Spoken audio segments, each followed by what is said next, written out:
So today the debate, the students debated on Tibetan language, letters, and also they debated on science.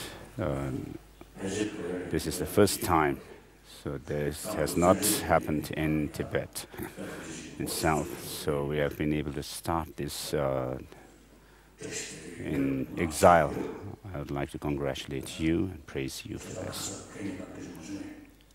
The day before yesterday, didn't we talk about including using the Tibetan logic and reasoning that we have in the Tibetan tradition on other subjects like science and other subjects. So we have talked about it the day before yesterday, and I have said to people that this is possible.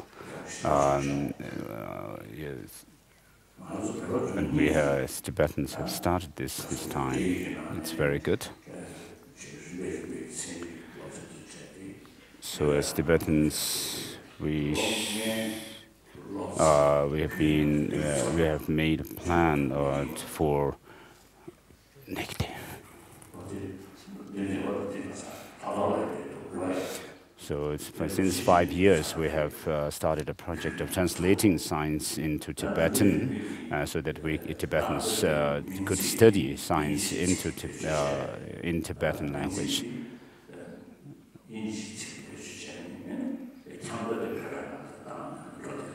So right now, just a while ago, some students debated actually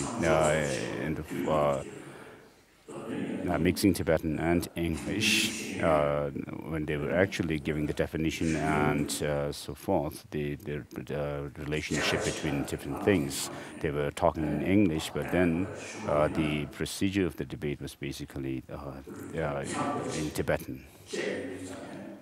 When they talked about whether X is necessarily Y or so forth. So Tibetan language is very precise in using this kind of logical debate. So the way we analyze and investigate things through logic and reasoning is very precise. The language itself, Tibetan language, is very precise for that. So of course, logic had come from the Nalanda University scholars, originated from them, and using that as the basis. And we Tibetans started the procedure of debating. Eventually, it must have grown and evolved in Tibet. So now we have become adept with this kind of debating procedure. So I have noticed that some Chinese are now beginning to put some effort in using this kind of debating procedure in their own language. So here, the students have taken interest, and then the teachers and also the concerned people have kept this in mind, and we could have a new kind of way of educating people by using logic and debate, kind of innovation.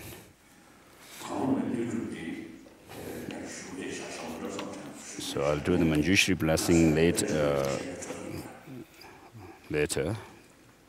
But for now, I'm going to go through the text. We are on verse number 9, on page 68.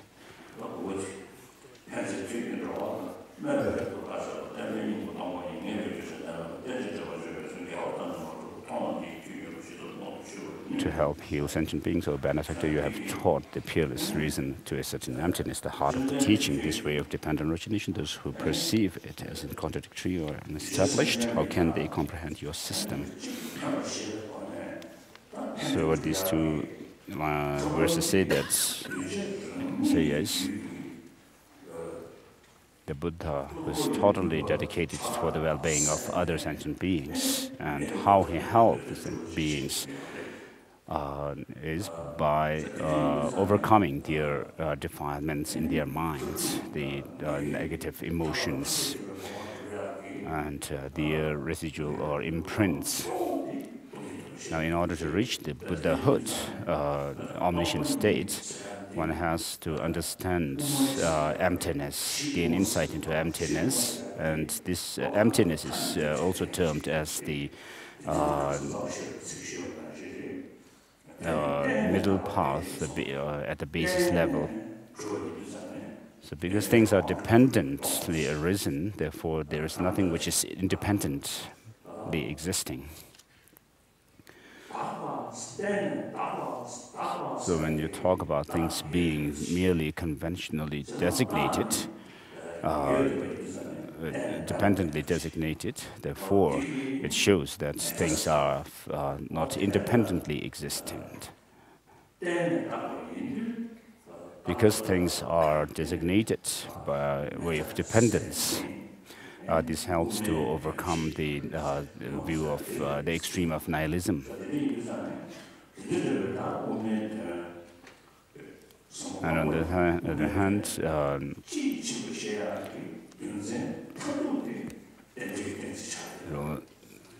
so the middle way is that which is free from the two extremes of nihilism and eternalism, or permanence.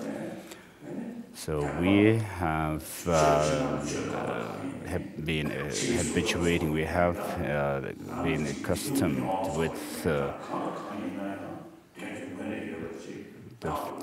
things having some kind of solid, concrete existence, independent existence. And because of that, when someone says things are merely nominal, merely conventional, we are not able to actually take that.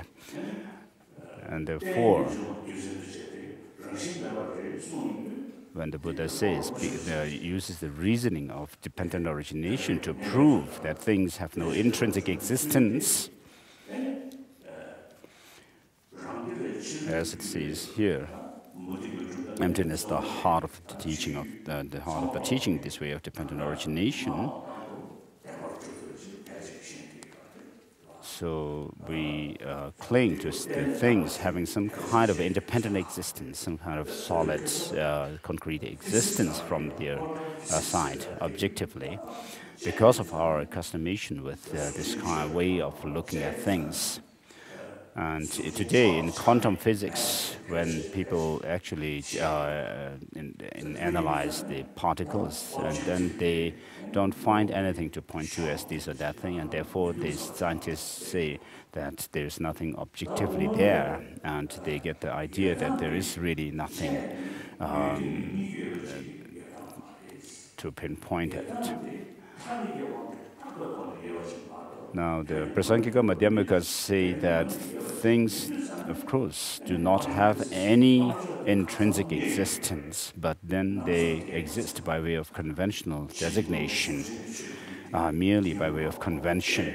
And therefore, the scientists, only when they do investigation on particles, they are not able to find anything that is out there objectively, and therefore they see that things are merely subjective, subjectively existent. So what has been said since 2000, more than 2,000 years, by the Madhyamikas is that things are merely nominal, things are merely conventional. But how things, when we look at things, when they appear to us, how do they appear to us? Is they appear to us as if they have some kind of objective existence. And so, even with amongst these philosophical schools, there are those who who are not able to comprehend this deeper meaning of dependent origination, as Prasankhika Madhyamikas have understand.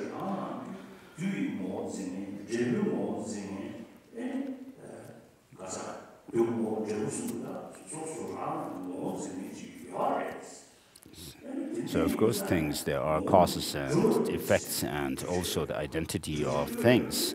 So the lower schools of philosophical schools say that because there are these things, causes, effects, and the identity of things, therefore they say that the things have some essential existence, objective existence. And therefore, the text says those who perceive it as contradictory, saying that that things, because they have the causes, the effects, and the identities of things are there, therefore there is intrinsic existence, actually use a reasoning that is contradictory to the reality. And then other schools of tenets, such as non-Buddhist schools, like the Jainism, for example, for them, being dependent origination is something that they are not actually able to comprehend.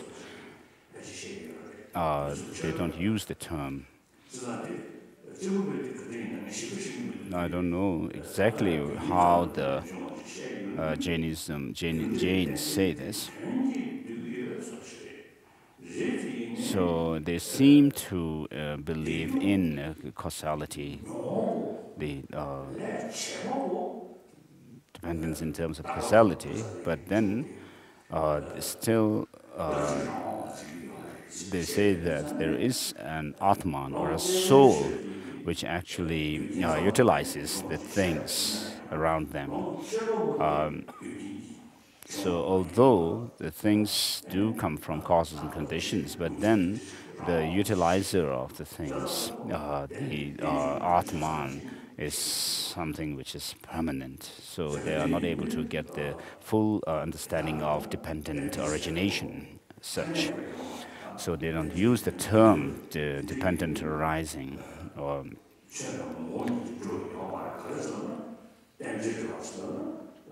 So for them to say that things have no intrinsic existence because they are dependent originated, if you use this reasoning, they would say the reason is unestablished, not validated for us.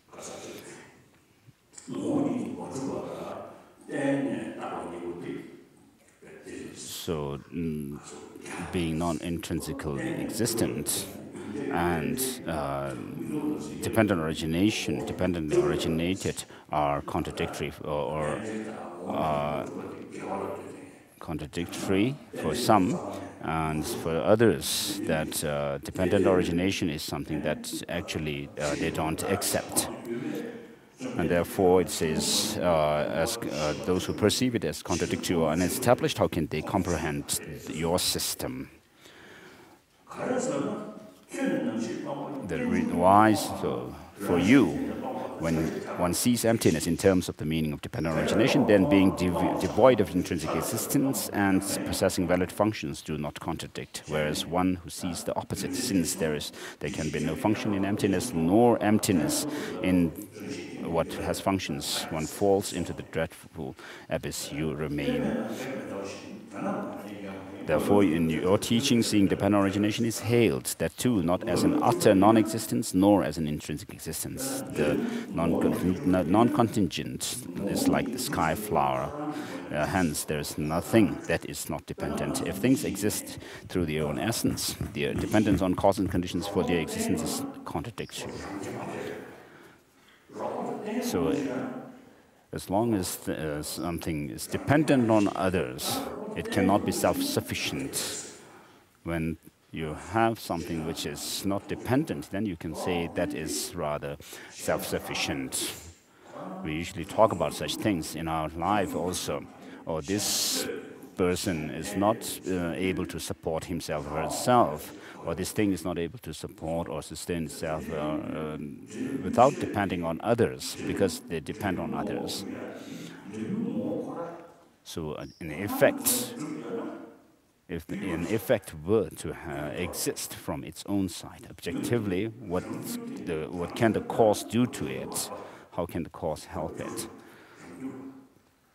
So an effect has its cause, and if the effect were to have an essence in itself without depending on the causes, so the effect cannot have its own existence without depending on a cause.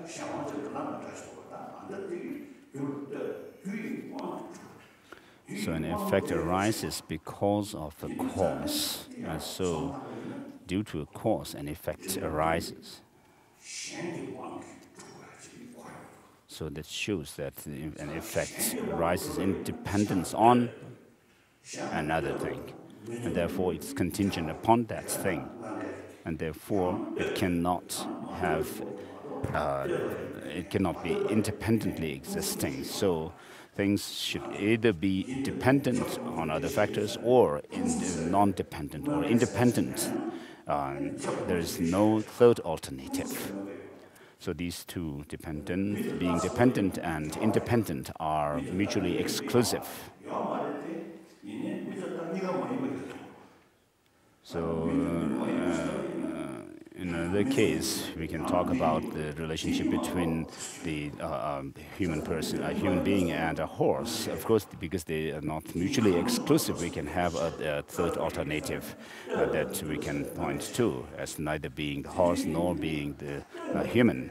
But then, being dependent and independent, these two are mutually exclusive, and therefore you cannot have a third alternative, which is neither dependent nor independent. You cannot have something which is neither of these two. So regarding a cause, if the cause were to exist essentially from its own side, then it should be a cause all the time. But then a cause is a cause in dependence or in relation to its effect. A cause is called that which helps to bring about something, and an effect is called that which is helped.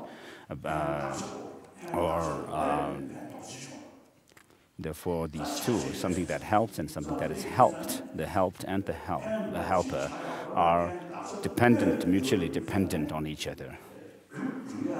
And therefore, a cause gains its identity not because it arises from an effect, but because it gains its identity in relation to its effect. But when we look at things, the cause and the effects, they don't appear to us as being dependent, mutually dependent. So in Madhyamaka Karika, Nagarjuna says that a doer, an actor, is posited in relation to the action, and an action in relation to the actor, and then the object acted upon. Without that, you cannot talk about an actor and an action, where the action happens.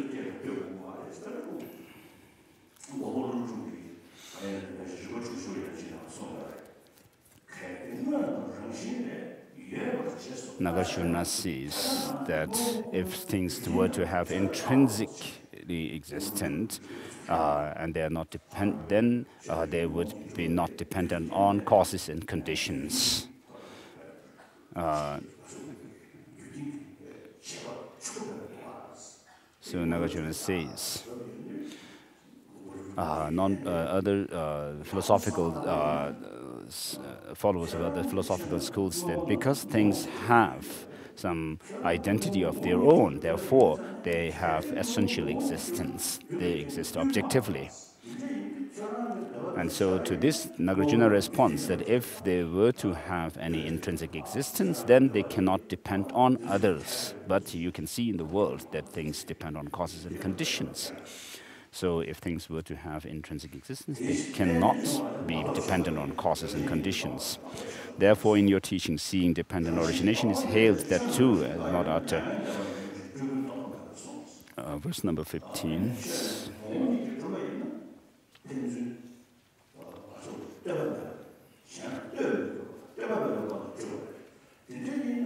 Therefore, since no phenomena exists other than origination through dependence, no phenomena exists other than being devoid of intrinsic existence, you taught.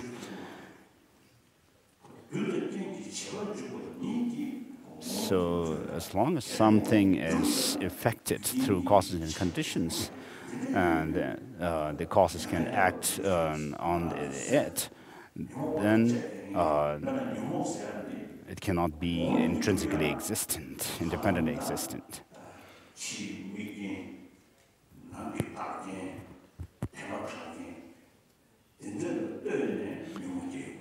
So when some negative emotion arises in us, they happen in dependence on the stimulus from outside, as well as our state of mind.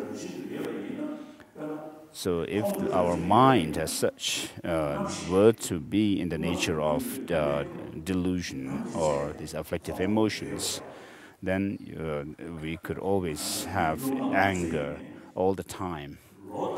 But even if somebody is very short-tempered, very angry type of person, that person will not remain angry all the time for years and years on.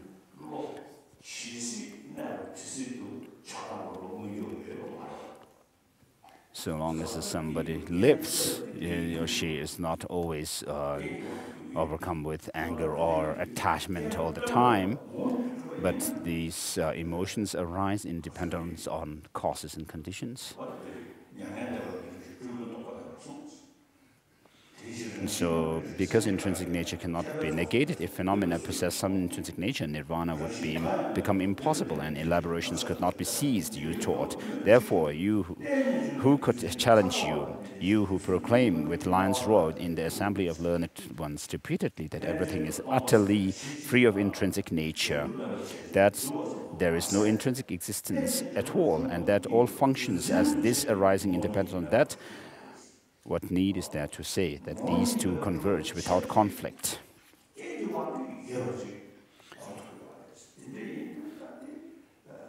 So because things are dependently arisen, therefore they are not independently existent. And because they are not independently existent, what that indicates is that things are dependent. And so the reasoning of dependent origination can overcome both the extremes of nihilism and eternalism at the same time, simultaneously.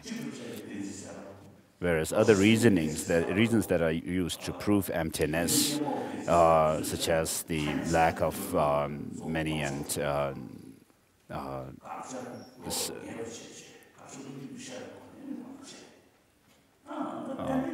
one and many and so forth, cannot do that.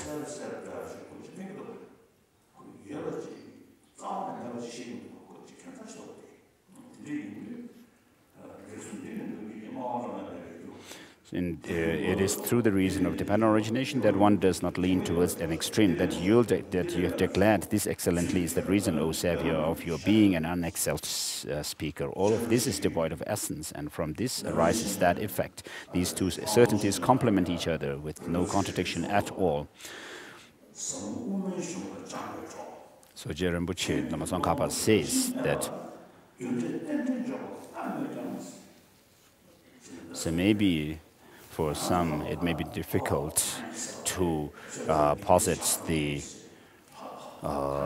dependence on causes and conditions, although you may have studied the profound teaching of dependent origination or the emptiness. So once you have rejected that there is intrinsic existence, following that, it would be difficult for some to see that although there's no intrinsic existence, but then still things are exist by way of convention. That is the difficulty in Madhyamaka philosophy. So for this to be able to complement the understanding of the non-intrinsic existence with the understanding of conventionality of things, you have to do practices to accumulate merit and purify negativities. So there is a difference between realizing the emptiness or the correct view and the completing the analysis into this.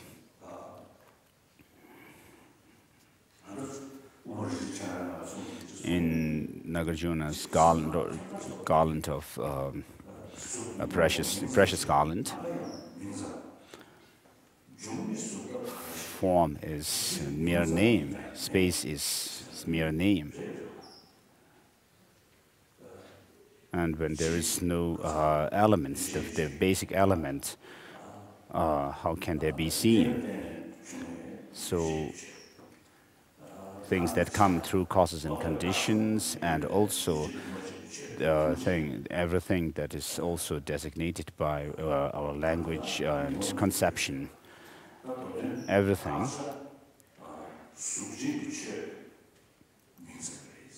So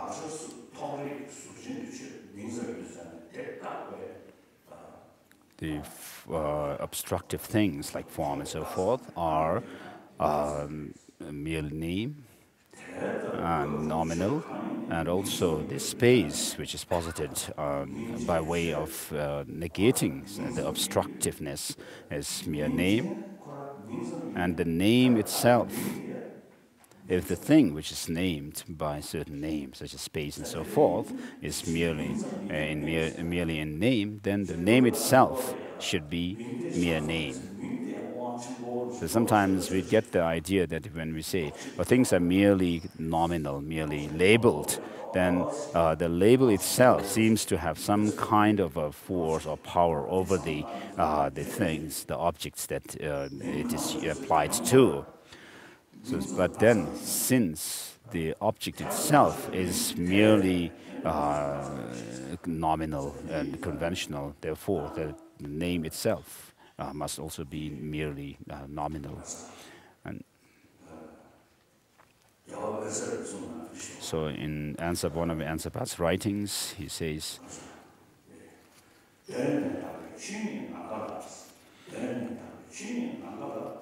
it's primarily pure reality of this, space. There is these varieties of things that appear. So in the space, in the sky, all these different formations of clouds happen, and also the rainbows appear.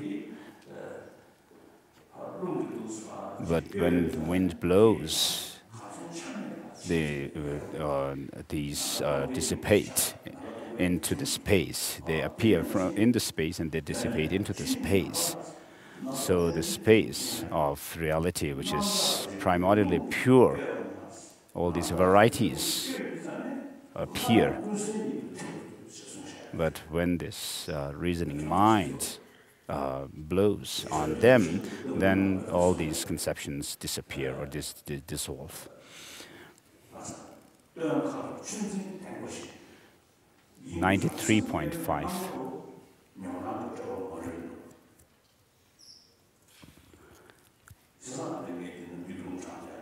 So the seventh Dalai Lama also says, all these conceptions disappear into the mind, just as the clouds dissipate into the space.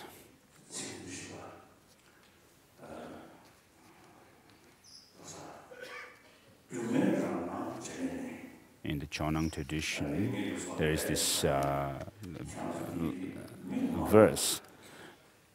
It says, of course, all of you, we are human beings, and we are Tibetans. We are living beings. If somebody pricks us with a needle, we would feel pain. And then we can say, we see that if you harm this person, that's a sin.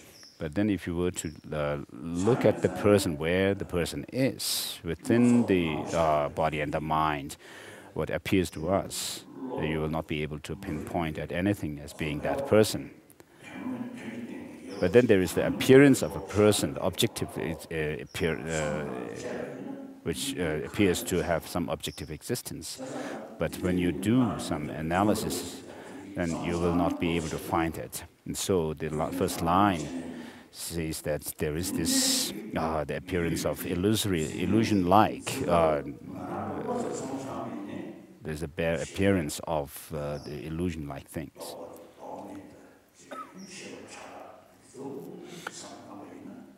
And we have all these conceptual thoughts and then non-conceptual states of mind. But then we are not able to pinpoint at this or that as being the mind when you analyze. And therefore, there is the consciousness which has luminosity as its quality, but then it's baseless. So this can be and everything disappears into or this ineffability. Even if you were to gain some a little sort of understanding of such thing, then you'll be able to destroy or deconstruct any objectification of things.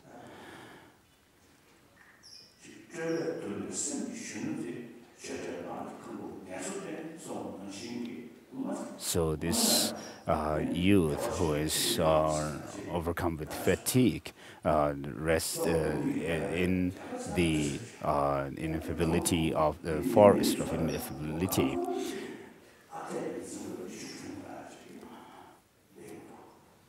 So this helps to reduce one's clinging to some kind of objective existence of things.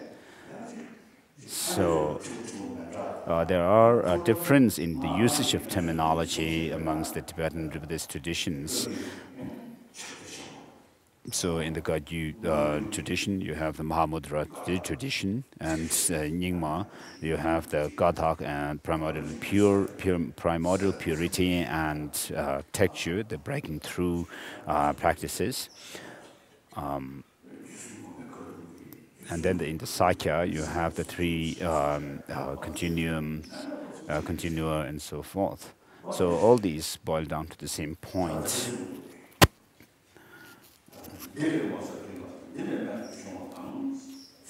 So what is more amazing than this? What is more marvelous than this? If one praises you in this manner, this is real praise, otherwise not. So of course all the different religious traditions teach love, compassion, and practice of shamatha and vipassana are there in the non-Buddhist traditions, Hinduism and so forth, and being enslaved. So it says, if one praises you in this manner, this is real praise, otherwise not. Of course, we can praise the Buddha by way from the point of view of his marvelous body, but this also can be done in relation to other founders of other religious traditions, such as Jesus Christ and so forth. And they all have great qualities of body, speech, and mind. But then the Buddha, there is no other founder of any religious tradition who has taught the dependent origination from his own experience without relying on others. So I never say that everyone should be Buddhist. People should follow their own traditional religion. But we have to study, as followers of Buddhism, we have to study texts for understanding. So this needs a lot of thinking. Of course, we have stories about the Buddha's past lives in Jataka tales and so forth. Those are stories, but then others are not just stories. So we have to really give thought to them about, for example, the topics of bodhicitta and dependent origination. So, so I think it is only in Buddhism that we have all these different texts for which we need to use lots of thoughts, our thought, and not in others. Being enslaved by ignorance, those who fiercely oppose you, what is so astonishing about their being unable to bear the sound of no intrinsic existence? But having accepted dependent origination, the precious treasure of your speech, then not tolerating the roar of emptiness, this I find amazing indeed. The door that leads to no intrinsic existence, this unexcelled door of dependent origination through its name alone. If one grasps at intrinsic existence, now this person who lacks unrivaled entrance, well traveled by the noble ones, by what means should one guide him to the excellent path that pleases you? So what these verses are saying is that Lama Tsongkhapa is not so astonished with those who reject the intrinsic existence of things because they follow their other non-Buddhist traditions. But then, from amongst the Buddhist followers of Buddhism, the Buddha himself, what amazes him is that is those who say that things have intrinsic existence because they are dependently originated.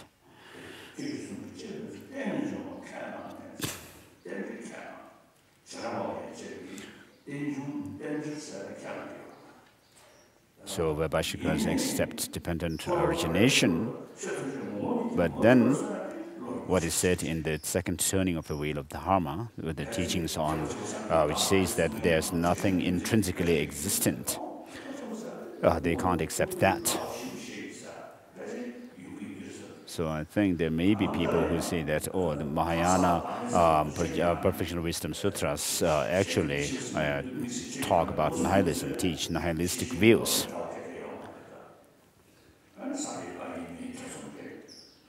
So there are people, followers of Buddhism, who say that, who are not aware of, who say that the Perfection of Wisdom Sutras or the Mahayana Sutras are not taught by the Buddha. Of course, they accept the teaching of the Four Noble Truths. So the Perfection of Wisdom Sutras were taught which were taught by the Buddha on the Vulture Peak to his audience, comprising Manjushri and other deities as well as humans. But then there have been people before Nagarjuna's time that who said that these were not the teaching of the Buddha, but they were actually written down by Mahayana followers. So therefore, there had been this argument that Mahayana is not teaching of the Buddha. But then within the Mahayana followers, there are the Madhyamakas, follower of Madhyamaka tradition, and the Chittamatra tradition, who accept the Perfection of Wisdom Sutra. But then they say that the Perfection of Wisdom Sutras are not definitive teachings of the Buddha, but they say that they are subject to scrutiny and subject to arguments, criticism, and subject to debate and so forth. So they say that the Chittamatras say that the sutra unraveling the thought of the Buddha is the definitive teaching, and the reason why the Buddha taught that things have no essential existence in the second turning of the wheel of Dharma, which is those of the Perfection of Wisdom Sutras, is by thinking of the three natures. Intrinsic nature, uncreated and non-contingent, dependent origination, contingent and created. How can these two converge upon a single basis without contradiction? So intrinsic nature or essential existence. When we say something is just its nature, it's natural to it, then we usually think that it cannot be changed as such. For example, the hotness is the nature of fire, so you can't change it. So what cannot be changed naturally, how can this converge upon the same single basis with that of dependent origination?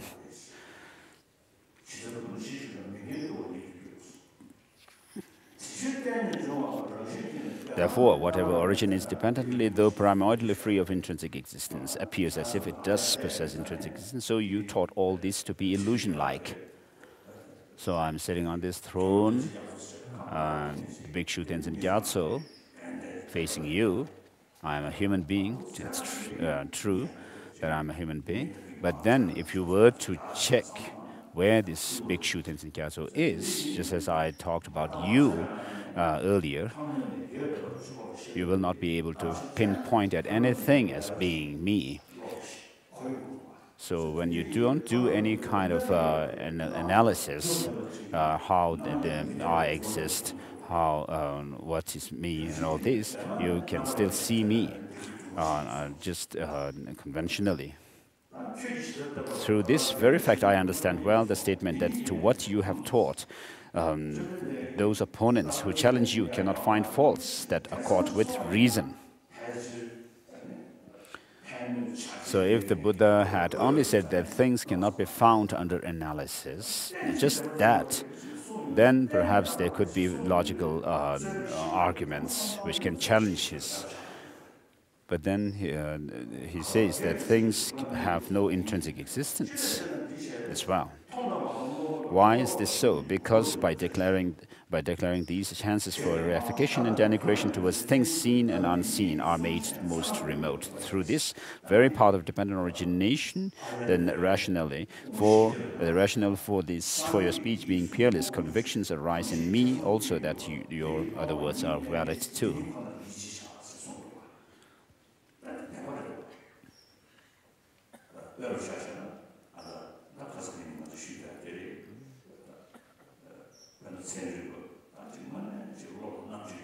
So as I mentioned earlier, in the last days, there are great scientists and thinkers.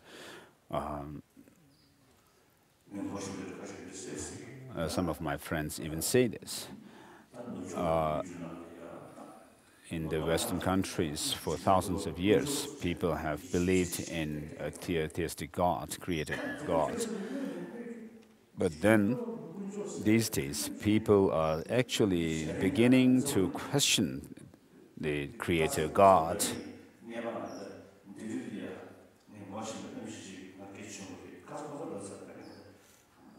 Yesterday, I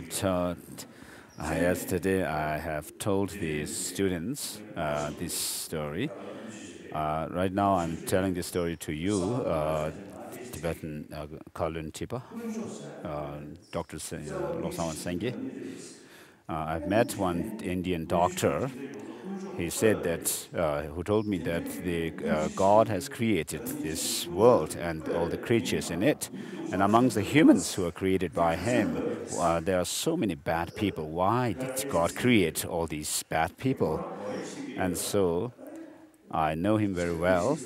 And half jokingly, half truth, I told him that God also created heaven and hell, and therefore, since hell is already created, it cannot be left empty. Therefore, there must be people who should go there, and therefore, so after creating hell and heaven, then God would look at the creatures and because God is infinite love and mercy, then He would judge those who do crimes, should go down to hell.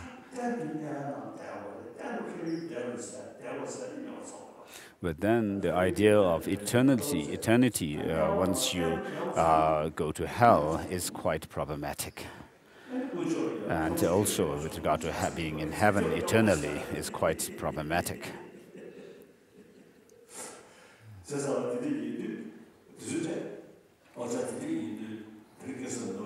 So some people who are rather thinking people and do some kind of reflection on the teachings, they find that people are questioning about Creator God.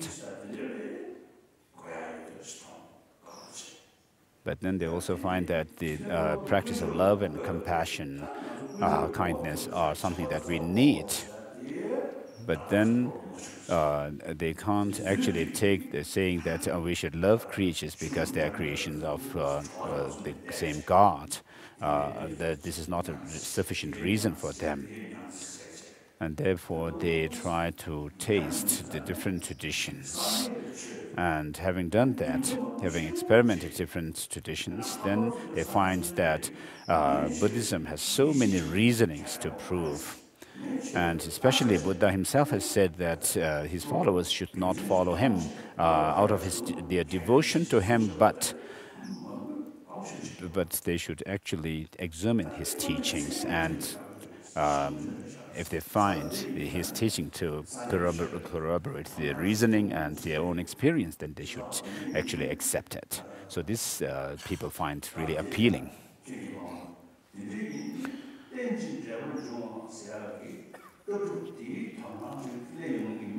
So people who become aware of the concept of the dependent origination or interdependent nature of things,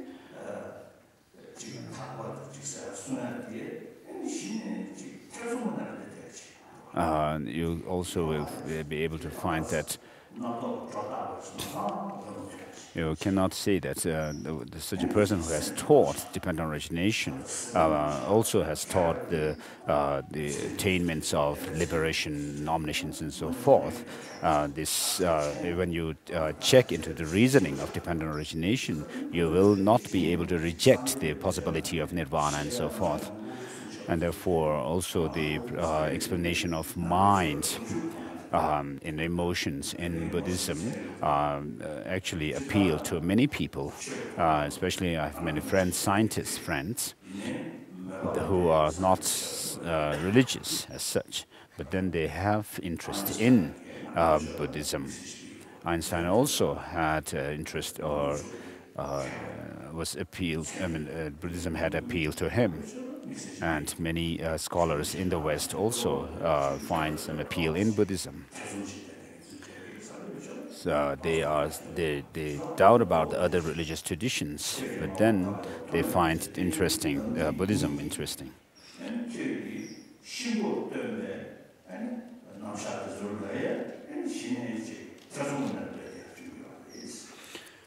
So by understanding the things which can be proved through inference, then you will also be able to doubt about the very extremely hidden phenomena.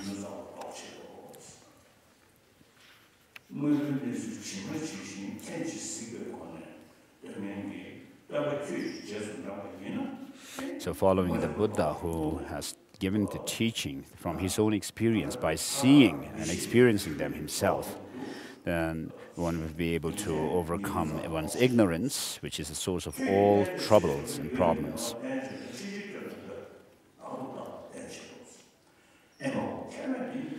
So verse number 33, when the wise comprehend the difference between these two, why would they not at that point reveal you from the depths of their being?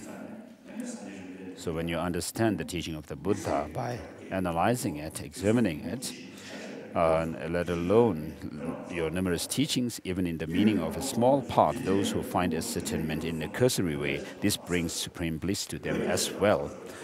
Verse number 35, 36. Amongst the seven, among teachers, the teacher of Tibetan origination, among wisdom, knowledge of Tibetan origination. You, who are most excellent like the kings in the world, know this perfectly well, not others. All that you have taught proceeds by way of Tibetan origination. That too is done for the sake of nirvana. You have no deeds that do not bring peace. So all the teachings of the Buddha comprise in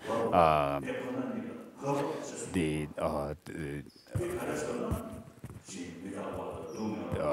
Kanjur teachings. So teachings on impermanence lead you or tend you towards that of the selflessness or suchness, reality of emptiness. So all the teachings on skillful means come under this category. And then the teachings on the emptiness or the lack of selflessness of the self-sufficiently autonomous selflessness leads you to approach the suchness or reality. And then the teachings which about the reality of dependent origination is the teaching that actually lands you at the suchness or reality. So all the teachings of the Buddha can be understood in terms of these 3 points.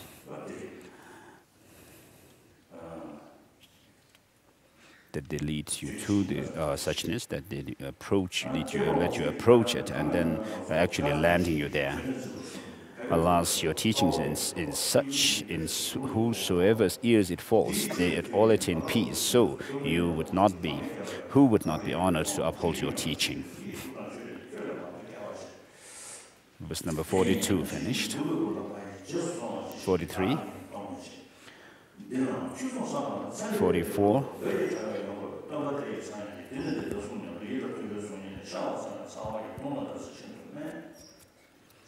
45. So these show the qualities of the Buddha. Verse 46, 47, 48.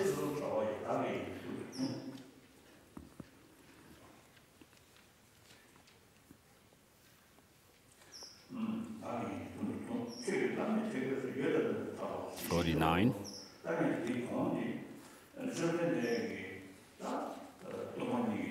So before this, so Lama Tsongkhapa had great faith and interest in paid great attention to the teaching of dependent origination of the Buddha. So he studied all different texts, and particularly the texts of Madhyamaka and Chittamatra. So Chittamatra philosophy teaches about the non-duality of subject and object, and he said that this is really confusing. When he studied all these different traditions, philosophical traditions, he found them one more profound than the other. And then within the Madhyamaka's system, the followers of the Madhyamaka system, there are the Bhava-viveka system and Chandarakshita system. And then there is also the commentary by Buddhapalita. His commentary, Buddhapalita, was actually criticized by Bhava-viveka. The Buddhapalita was a commentary on Nagarjuna's Mula Madhyamaka Karika. And so Buddhapalita criticized Buddhapalita. Bhava-viveka criticized Buddhapalita.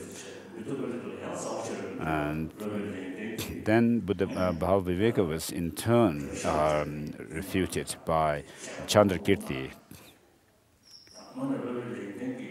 So if you look at the writings of Bhava-viveka, for example, he was such a great logician, using hundreds of thousands of reasonings. And but then Chandrakirti wrote his own writing, Madhyamaka Avatara, and its auto commentary by himself, and also a commentary which is a commentary on the meaning, the content of the Mula Madhyamaka Karika by Nagarjuna. And then he also wrote the Prasana Pada, or clear words. So if you look at these writings, they are really great writings. So I don't know much about these philosophical thoughts. So compared to the Geshis, very learned Geshis, I'm nothing. But in my mind, sometimes many Geshis, when they are able to explain things which they have studied, but then when it comes to something they have not actually seen or learned, then they are, when you ask questions on them, they are not able to say much. But it seems I am more intelligent compared to them in terms of that things that I have not seen before. I can actually infer them based on the knowledge that I have gained from what I studied. So when you study all these things, then these writings, then you actually get more and more doubts. So that's what Lama Tsongkhapa is saying here. At such times as I studied the numerous works of both our own middle way and other schools, my mind became tormented even more constantly by a network of doubts.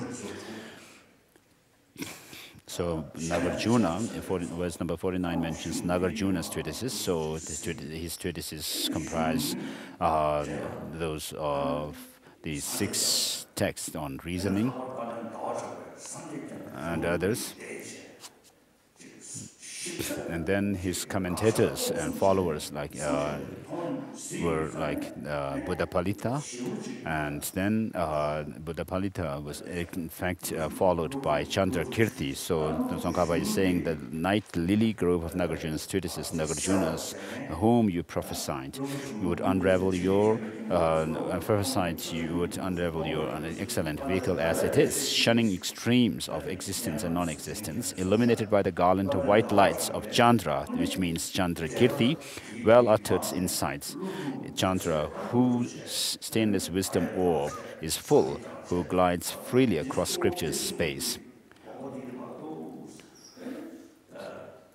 So when Lama Tsongkhapa is saying that when he studied and combined the text of Nagarjuna and his commentary by Buddhapalita and his further commentary on Madhyamaka Karika by Chandrakirti, then he found them amazing. And so who dispels the darkness of extremist hearts and outshines the constellations of false speakers. When, through my teacher's kindness, I saw this, my mind found at rest at last. So when he was able to finally decisively conclude about the correct view of emptiness, then he found this rest. Of all your deeds, your speech is supreme. Within that too, it is within it too, it is this very speech. So the wise should remember the Buddha through this teaching of dependent origination.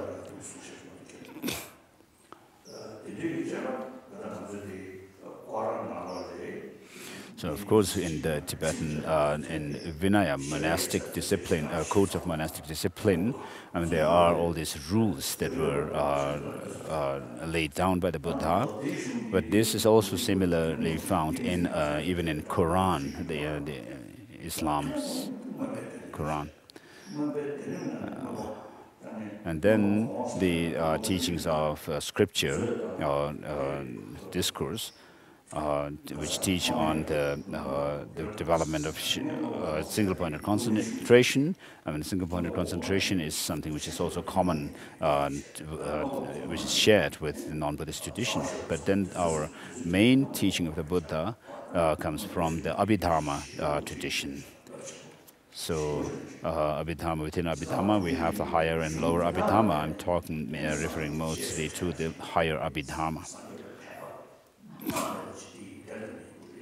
So if you study this, then Tsongkhapa is saying that you will have a unique faith in the Buddha.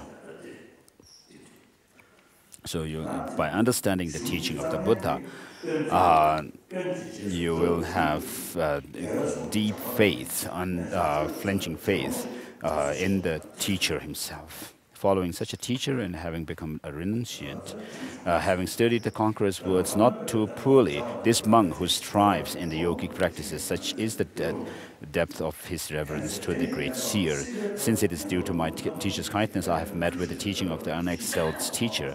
I dedicate this virtue too towards the cause for all beings to be sustained by sublime spiritual mentors. Verse number 57. I spend day and night carefully reflecting by what means can I enhance this teaching achieved by the Supreme Savior through his strenuous efforts over countless eons. So, and verse number 58, finished. So this is this completes the teaching on Tsongkhapa's text.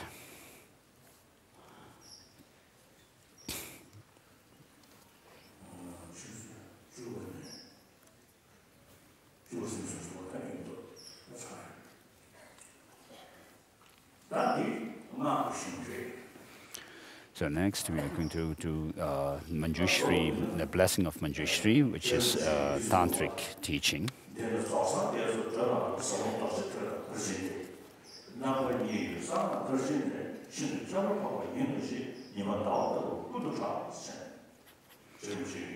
Tsongkhapa says that it is renowned for people that there are two vehicles that leads to Buddhahood, which are the Sutrayana and Tantrayana.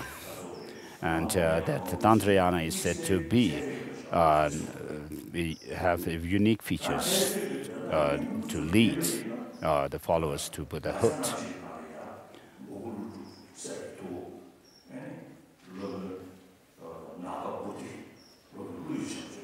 Nagabodhi, in his writing,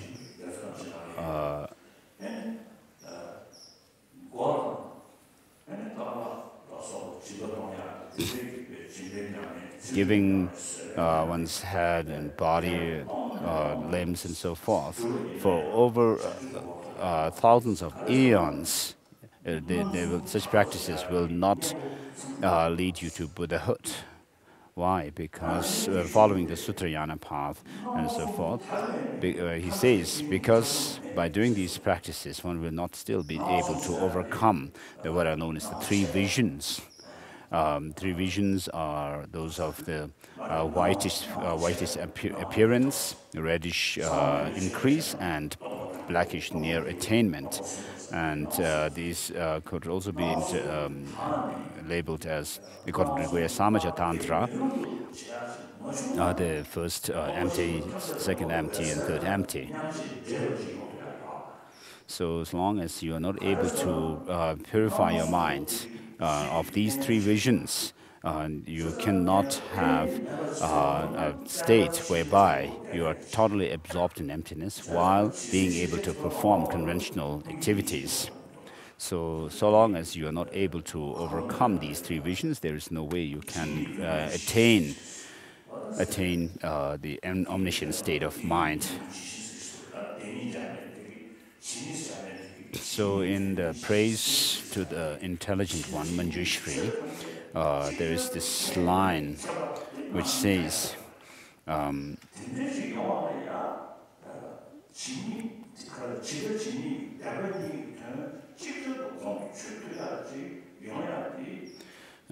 enabling you to see the extent of all things and how they exist.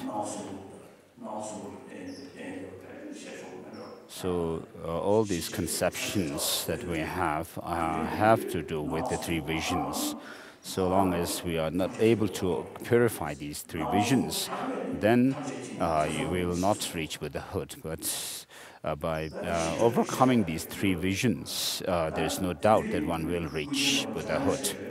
So I'm not going into details here, but Gunken Lama Jamyang Shepa, he says that both Sutrayana and Tantrayana can help to purify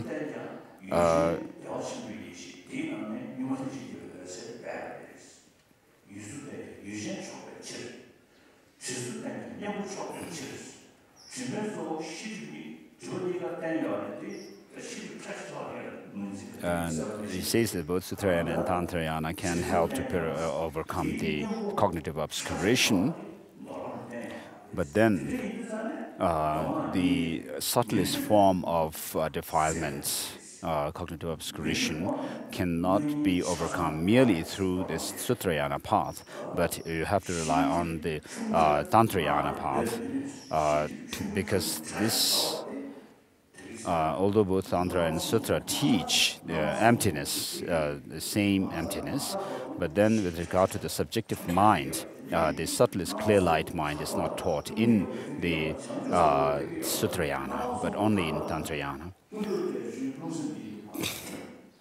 So when the three visions dissolve, then you come to the clear light nature of the mind. The clear light nature of the mind, when it is transformed into a path that sees emptiness directly, and in other words, an experience of an Arya being, then you will be able to overcome the subtlest form of cognitive obscuration.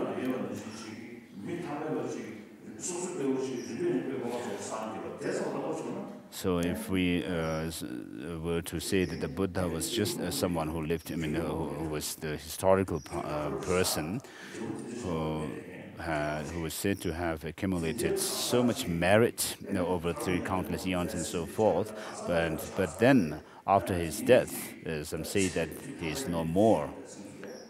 So it's rather quite inconsistent with what the causes that he created, and the effect only is lasting a very short period of time.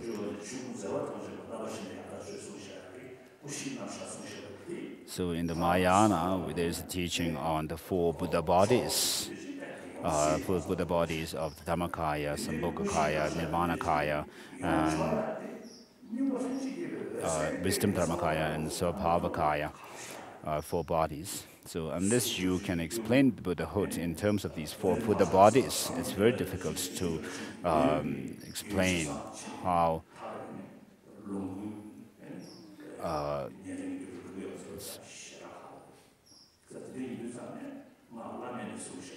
so you have to resort to the highest yoga tantra when you would, if you were to explain in detail, precisely, the four Buddha bodies. It cannot be explained on the basis of what is taught in Sutrayana.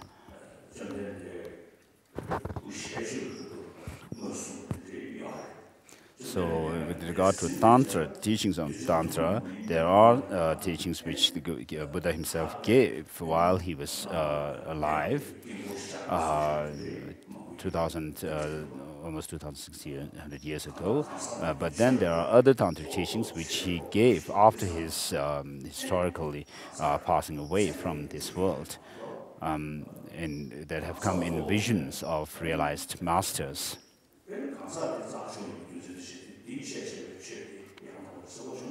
So we cannot say that the teaching of the Buddha is great because the person himself was great, but we have to that is actually using the logic the wrong way. But we have to be able to come to the conclusion that the Buddha was great because of his teaching. So yesterday I told about the story of a Lama giving teaching, and one of the audience asking a question, saying, "Where is the Buddha?" And then the Lama said, "Oh, up there in the blue heavens, there is a Buddha in a crystal mansion." But we should not think, when we think about the tantric deities like Chakrasamvara or Vajrapairava or Yangtak and so forth, somewhere out there. But of course, these teachings are according to the way we relate to the deities. When the teachings say that such and such deities are in such and such pure land and so forth. But basically what we have to understand is that when we talk about the meditational deities, appear to us as the enlightened activity of the Buddhas in accordance with our own predispositions and our nature, character, interest or inclination. So for us to develop our wisdom, this faculty of discernment, higher and higher, then the Buddha appears. Buddhas appear in the form of a deity, which is Manjushri. So there are various ways by which we can actually develop wisdom. So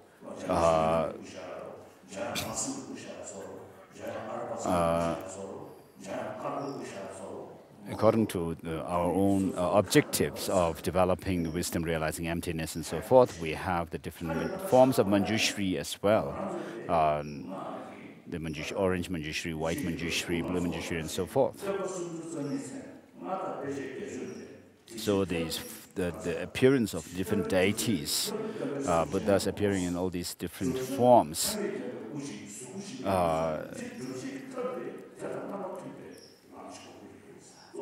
is to show that we have to create the causes which actually can bring about the results that we are looking for. That results we are looking for is a Buddhahood where we attain the pure body of a Buddha, the physical body of a Buddha, which has the what are known as the major and minor marks of a great being.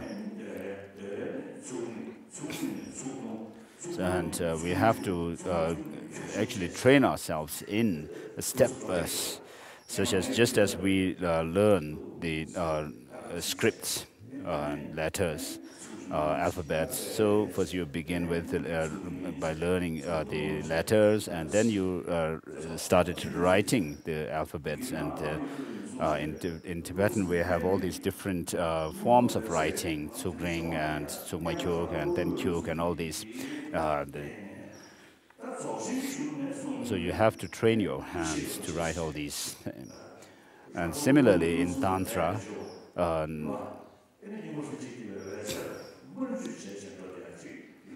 Highest Yoga Tantra has a technique of actually going directly into the clear light nature of the mind, nakedly.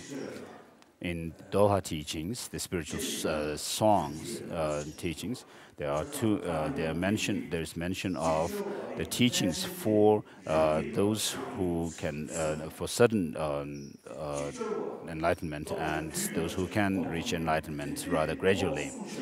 And so the teachings which are meant for people who can reach enlightenment rather quickly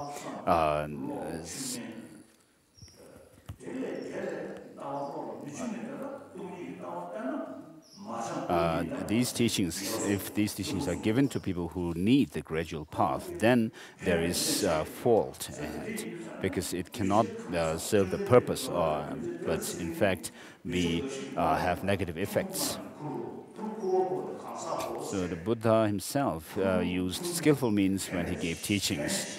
Sometimes he seems to have given teaching where it seems that he was teaching that there is a self, where he says the five psychophysical aggregates are the burdens, load, and then this load is carried by the person.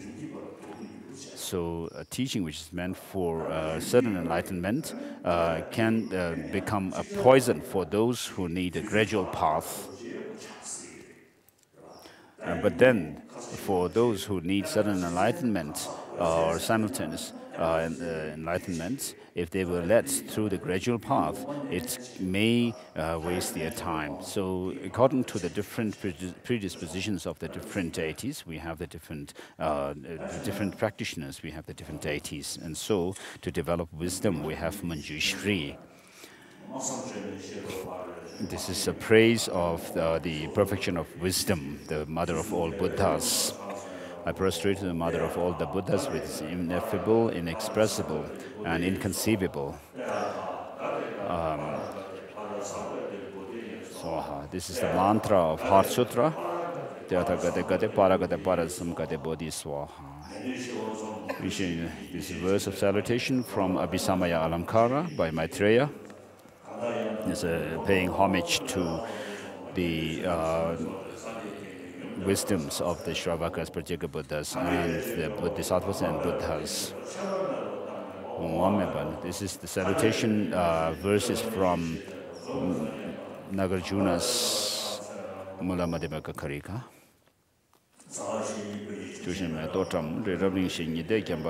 Mandala offering for the blessing of Manjushri. Mandala Kamniyatayami. So we'll say the text says we should say the 7-limb prayer 3 times. So we'll say this one verse together. Whatever slight positive potential I may have created by paying homage, offering, and acknowledging my faults, rejoicing and requesting the Buddhas stay and teach, I now dedicate all this for full awakening. Whatever slight positive potential I may have created by paying homage, offering, and acknowledging my faults, rejoicing and requesting that the Buddhas stay and teach, I now dedicate all this for the full awakening.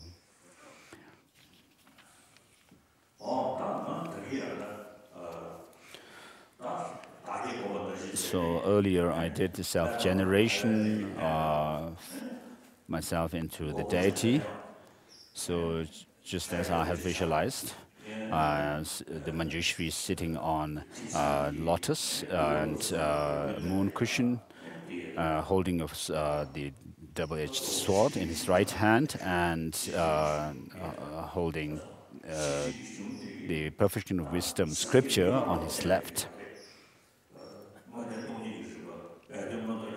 So the perfection of wisdom, visualizing it, has special significance because it shows both the skillful means part of the practice of bodhisattvas as well as the wisdom part of the practice.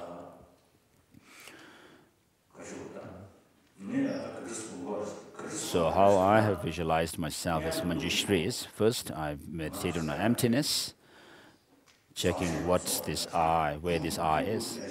Whether it is, as it says by Nagarjuna,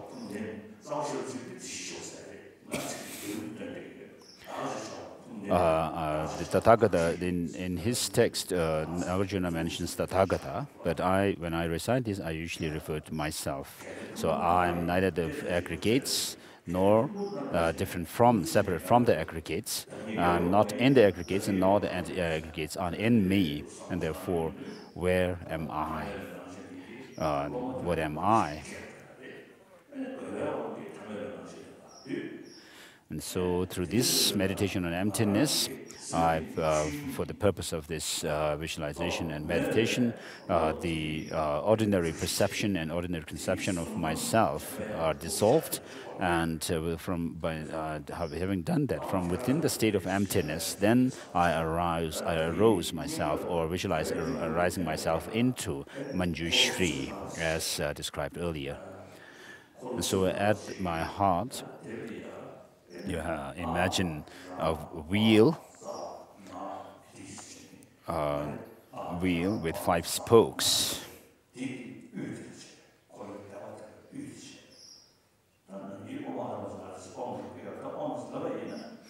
So on the 5 spokes are Om, Arapatana,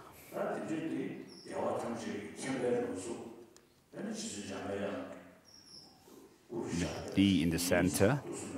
So you have to visualize me in that form of Manjushri.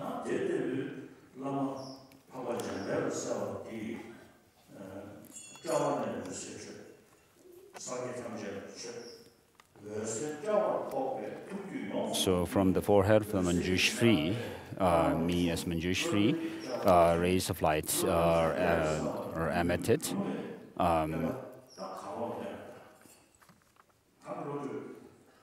and this touches the Buddhas and Bodhisattvas. Those of you who know this prayer of Manjushri, the praise to Manjushri, raise your hands. So you have to recite this prayer of Manjushri. So these rays of light touch the Buddhas and Bodhisattvas, and their blessings come in the form of light, and then dissolve into the forehead of the Lama, and from the Lama, rays of light emit and dissolve into the forehead of the disciples. Thereby you receive the blessing of the body of Manjushri. Your intelligence shines forth like the sun, free from the clouds of two obscurations, enabling you to see the extent of all things and how they exist. Thus, you hold a scriptural text at your heart, to your heart.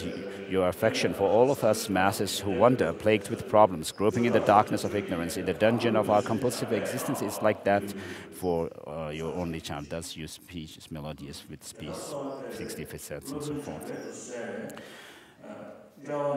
So imagine from the forehead, rays of light emit, and the rays of light from the Lama's forehead comes to the rays, your forehead, and thereby this cleanses all the negativities collected through your body, and you receive the blessing of the body of Manjushri.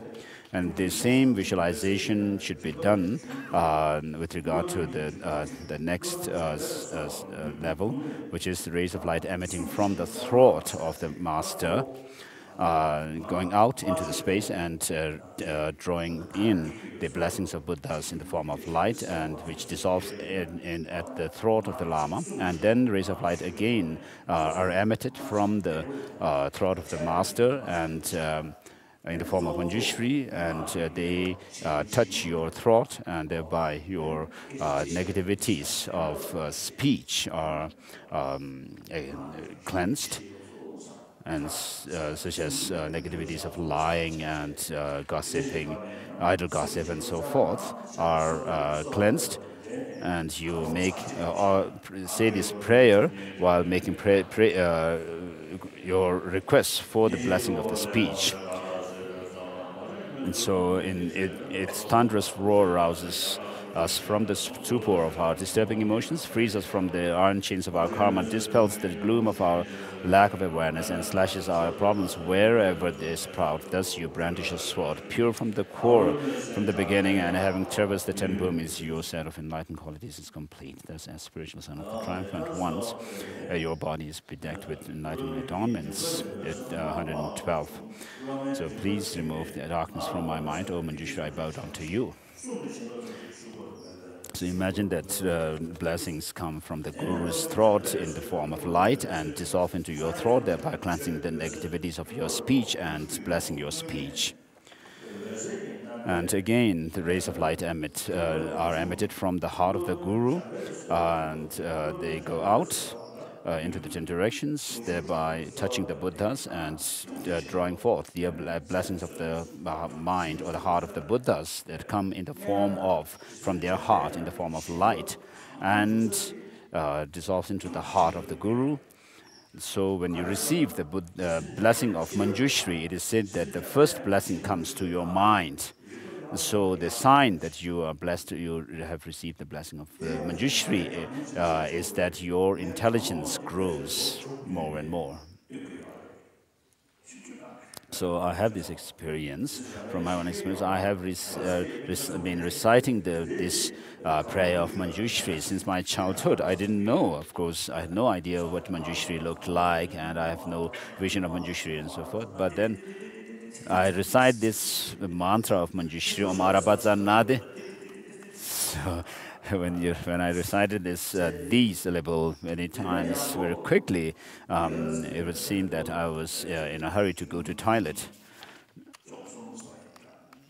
But then when I was around 13, I did some meditation on Manjushri. I did meditation, special retreat on the external Manjushri for external, internal, and secret blessings after receiving the initiation from Tata Rinpoche. So I remember that in 1 week, within 1 week, my ability to memorize text really increased. I remember this very clearly. So this makes this there is great difference. And so, having relied on Manjushri, your blessing, his blessings come to your heart, your mind, and your wisdom grows. So this is true.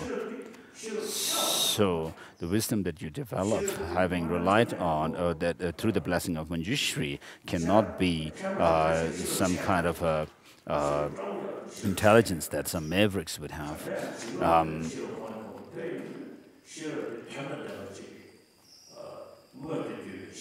So the wisdom that you gain through the blessing of the Manjushri is a wisdom which can be used, which you can use to benefit others. So sometimes there is danger of misusing our intelligence and wisdom. So within the wisdom or intelligence, you have this broadness of the wisdom, of broad knowledge, wisdom of clarity.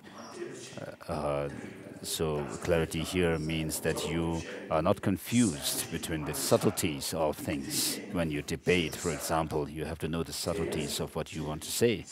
And then there is the wisdom like where you don't need to think too long, but as soon as you think about something, you can actually come to some conclusion, which is the wisdom of swiftness, swift wisdom. And then you also develop the wisdom, which is the profound wisdom, which by which you will be able to come to conclusions through reasoning. If something were this, it has to be that, and so forth. And then you also develop the wisdom of memorizing things, and also debating and arguing with others, and also composition, wisdom to compose things. So sometimes people have the first kind of wisdom, but not others. Sometimes people have the second kind of wisdom, but not others. And then sometimes other people have the third kind of wisdom, but not others.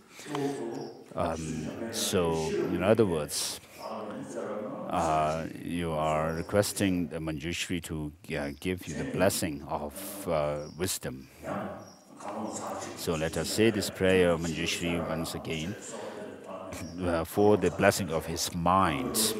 Your intelligence shines forth like the sun, free from the clouds of two obscurations, enabling you to see the extent of things, the two truths. Thus you hold a scriptural text to your heart, your affection for all.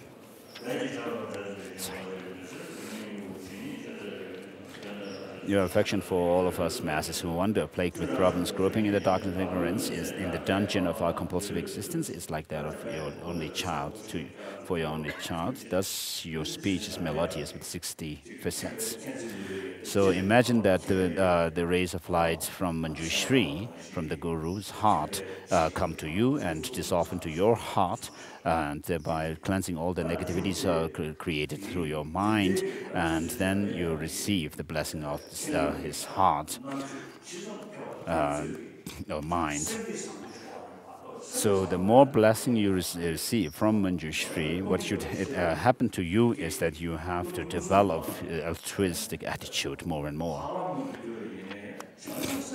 So even if you were to gain insight, direct insight into emptiness, but if you lack bodhicitta, then you will not be able to reach Buddhahood, which is the state free from the two extremes of samsara and nirvana, mere nirvana.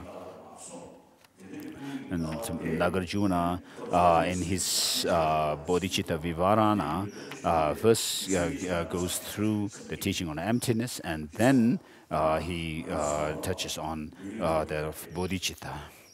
So these two have to be combined. So we are going to do some ceremony for Bodhicitta here. So all of us do not want suffering, but we all want happiness. So we don't try to solve problems just on a daily basis. I mean, but then we are thinking for life. to have happiness throughout our life and not to have suffering. So as I talked about yesterday, we have a seed for compassion and love, which comes from a biological factor. But this should be increased, expanded by using our intelligence.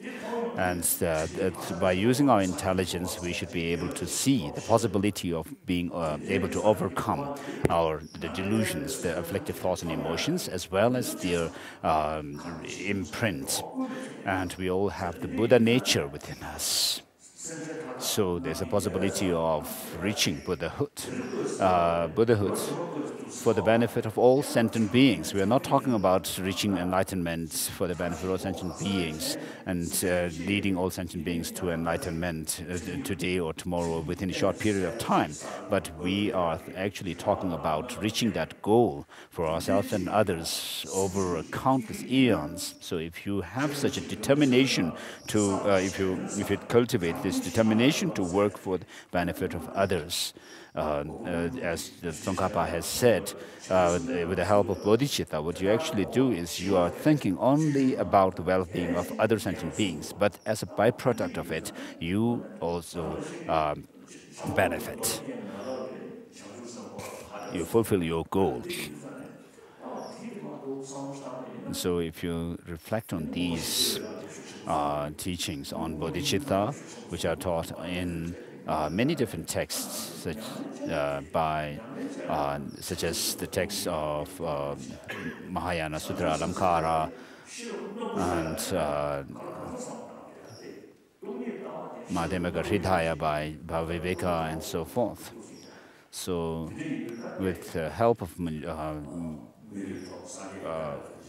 bodhicitta, our wisdom of realizing emptiness will be able to lead us to omniscient state of mind. So in order to help all sentient beings, we all have this seed for compassion, which is at this stage maybe biased or partial, but in order to develop it further and further so that it becomes impartial, you should think of compassion. So with compassion as the foundation, you should think of reaching Buddhahood, thinking of benefiting all sentient beings and develop bodhicitta within yourselves. So here you should think that you will develop bodhicitta, generate bodhicitta for the benefit of all sentient beings, just as the past masters like Nagarjuna and so forth have done. And so think, please repeat this. I go for refuge to the Buddha, Dharma, and Sangha until I'm enlightened. The practices of giving and so forth that I've done, may they become cause for leading, for benefiting sentient beings. So repeat it for the second time, please. So you take refuge in the Buddha, Dharma, and Sangha. And having taken refuge in the Buddha, Dharma, and Sangha, then what you say is, I take refuge until I'm enlightened. So long as our mind, this Buddha nature remains defiled, it is known as Buddha nature.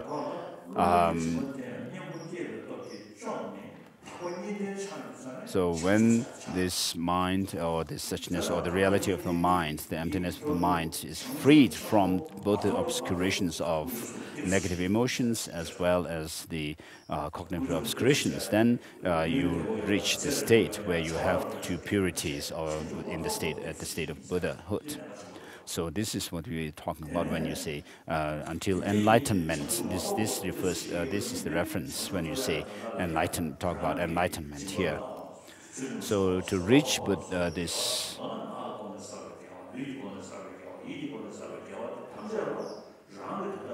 So whatever you do in terms of practice of the six perfections through your body, speech, and mind, all of them are done in order to benefit other sentient beings. So with this in mind, please repeat this. I take refuge in the Buddha, Dharma, and Sangha until I'm enlightened.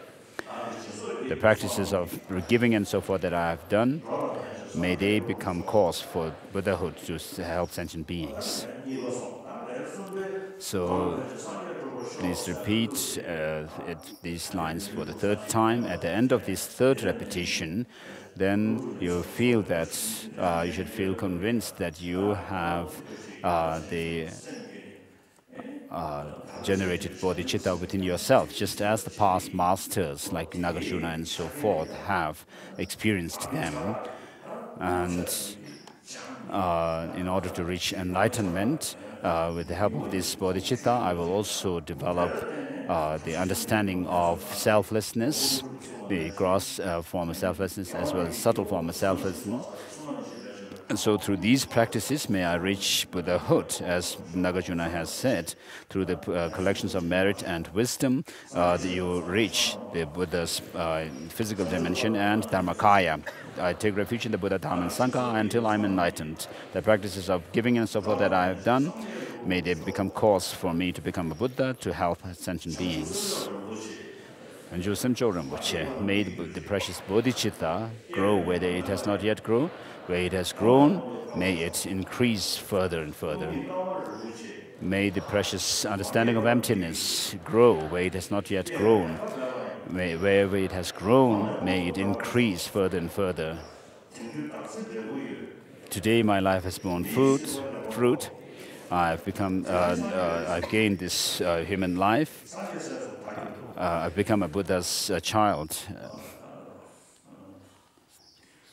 I'm born into the Buddha's family. Which intelligent one will become despondent to ride the horse of bodhicitta, which leads you from higher to higher states to enlightenment? As long as space endures, as long as sentient beings remain, may I too remain to dispel the misery of the world. So with this, we have finished this teaching and the blessing of Manjushri. This is a Thanksgiving mandala offering.